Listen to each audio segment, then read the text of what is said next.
to our channel. We are the Chavezes, and this is Letters to Baby Chavez.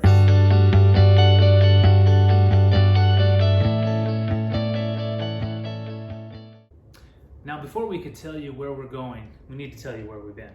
Babe, tell them our story. Jesus and I have been dating for 7 years, and we've been married for a total of 3. We got married in 2017, and we knew right away that we wanted to start a family. We never imagined that it would be this difficult to have one.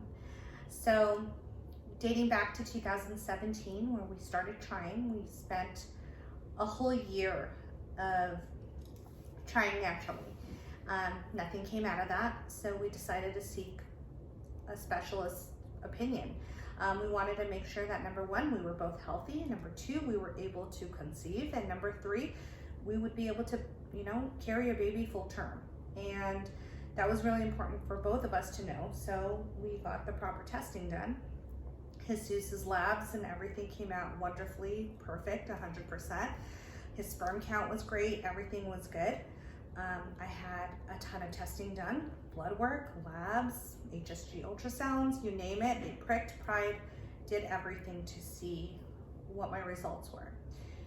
Unfortunately, they found out that I had PCOS, which is polycystic ovarian syndrome, and it is a disease that causes infertility in women, and it lessens a woman's chance of conceiving to about 50%.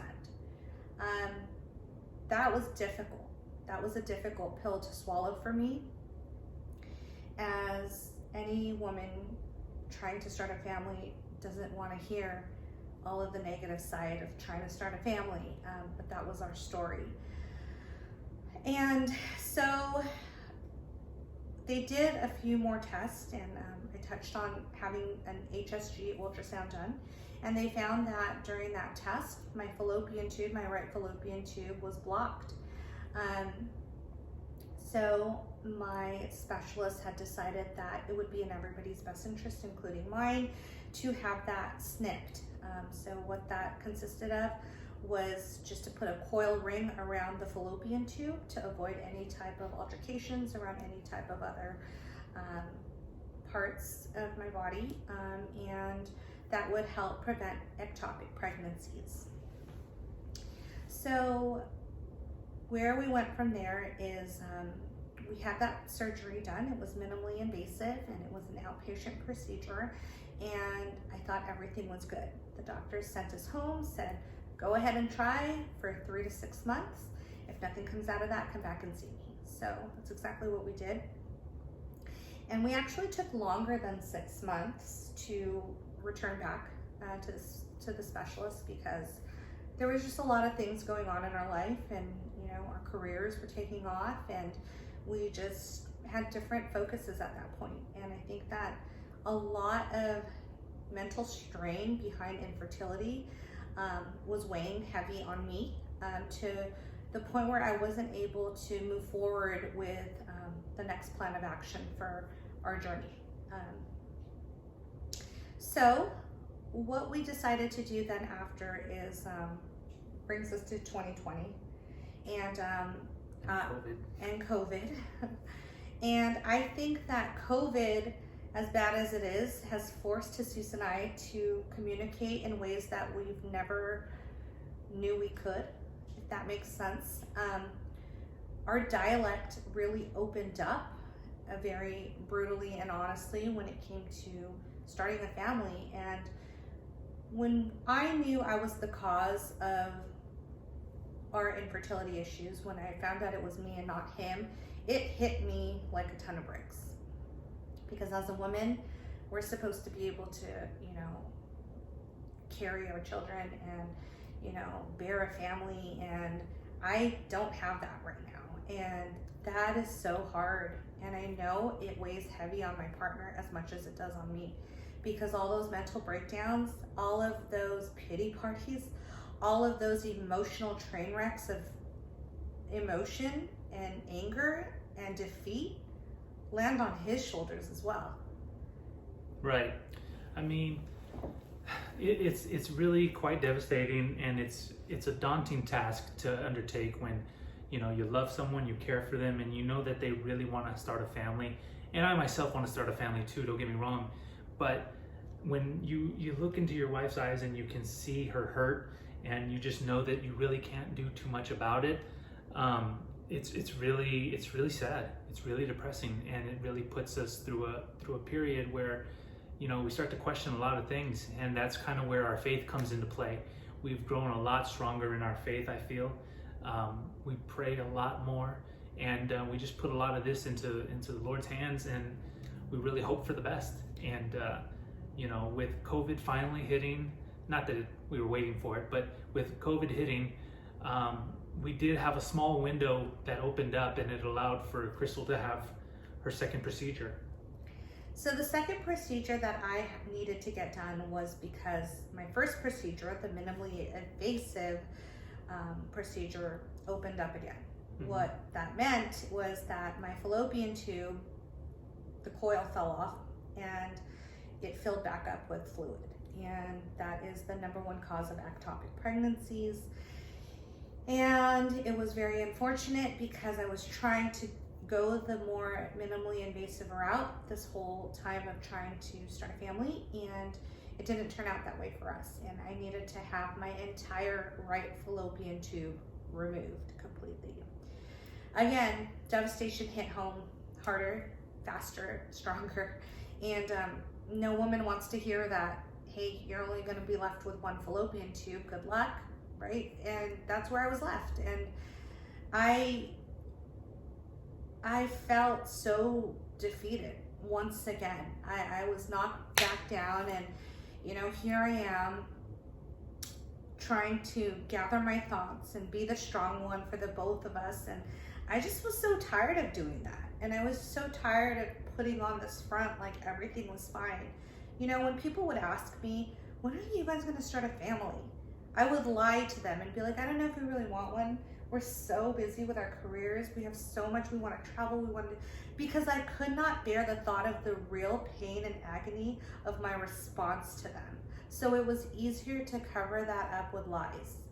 And it was easier for them to see this big masquerade that I would put on every single day that people would ask me.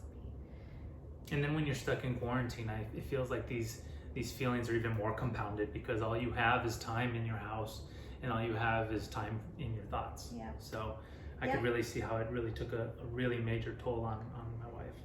It was hard, and it's still very hard, and it's still very raw, and it's still very real. And I think my breaking point, honestly, was when I found out a family member of ours was pregnant. And boy, that really brought me to my knees, because again, it was a lot of anger, not towards my family member, because she is somebody we love near and dear, and we were so happy for her and her boyfriend. And it's not ill feelings towards them. It was more so, I guess, ill emotion and feeling towards not being able to have what she had so easily.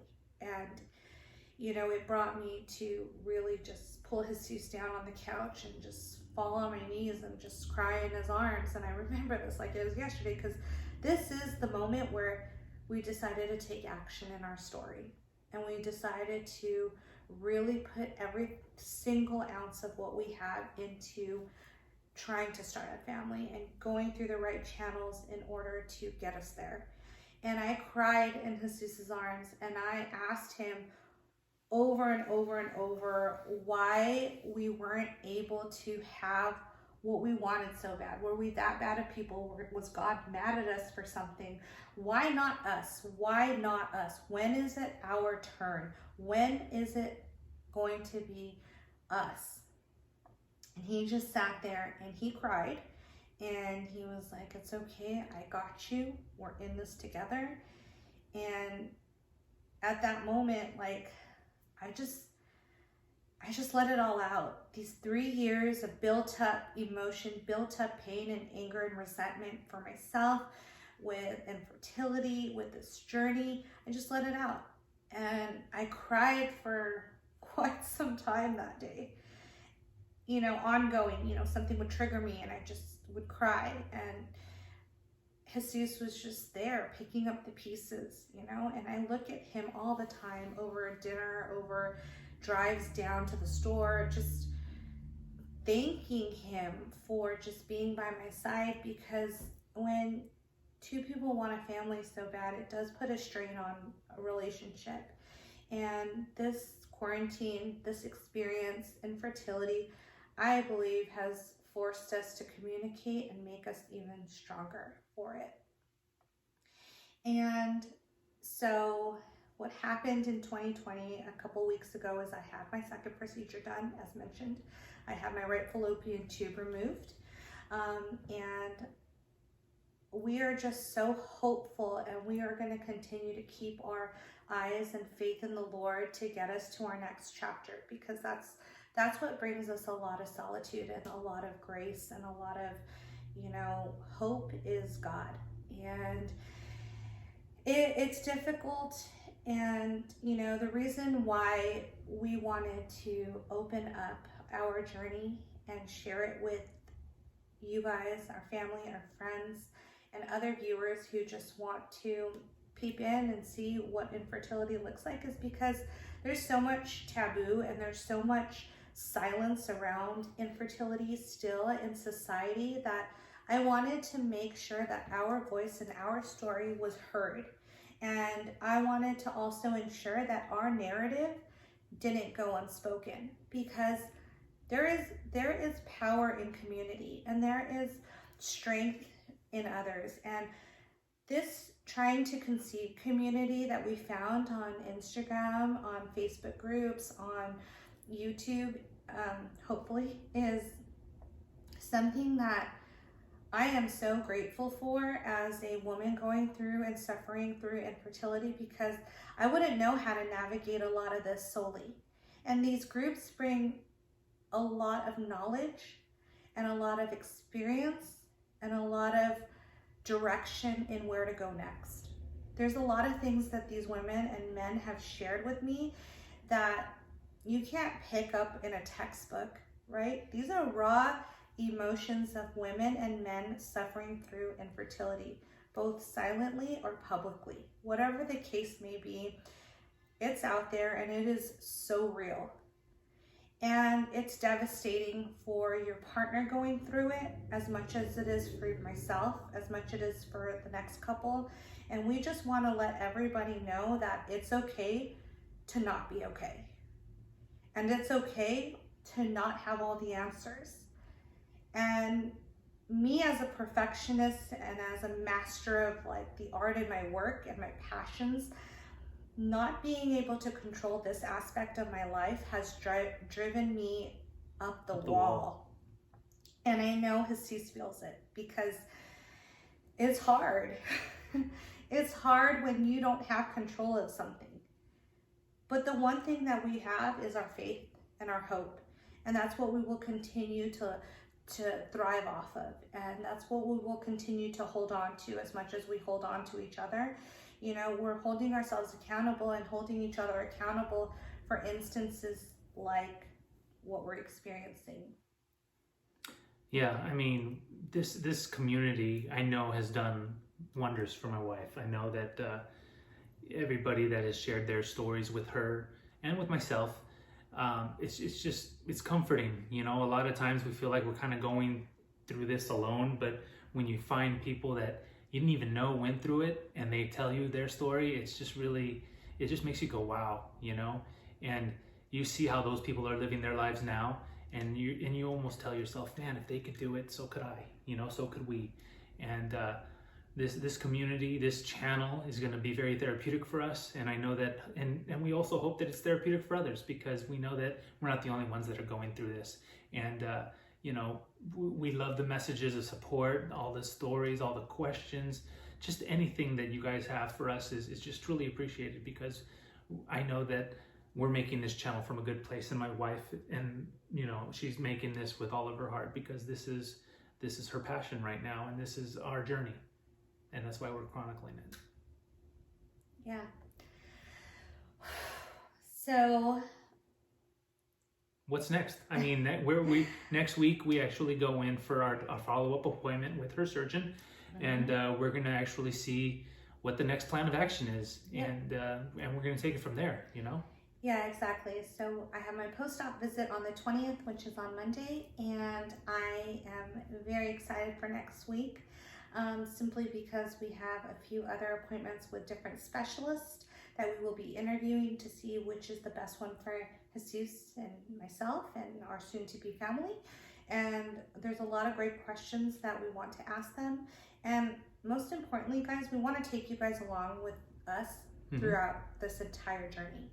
The good, the bad, the raw, the ugly, everything. And, you know, we just want to say thank you from the bottom of our hearts for being there for us in a time as crucial as this for us. Because all the love and the support just doesn't go unnoticed, and we want to just say thank you. And one last message I want to leave to all of the warriors still waiting in the waiting room is that we're here, we're with you, we feel you, we see you, and we want to be advocates for the people who are suffering in silence, and also the partners of the ones that are suffering out loud. So this is our journey. Thank you for watching, and we can't wait to take you guys through the rest of the story. And if you guys have any questions, feel free to drop a comment below, like the video, share it with anyone that you feel may benefit from it, and we'll see you on the next video. Thank you. Bye, guys.